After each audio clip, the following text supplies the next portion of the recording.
Hey guys, this is Danielle with WTI, and I'm here to share with you this amazing tube. So it's advertised as a snow tube, but I have used this in rivers and pools in the ocean, and I absolutely love it. Let me show you it in action.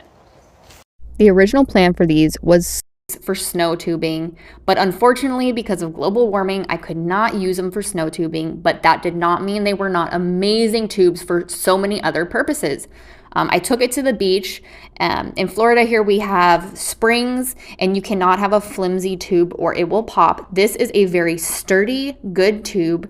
I had kids playing on this for hours, and I had at least three younger girls, all between the ages of 6 to 8, that would jump on this, and we would spin them around, and they had so much fun.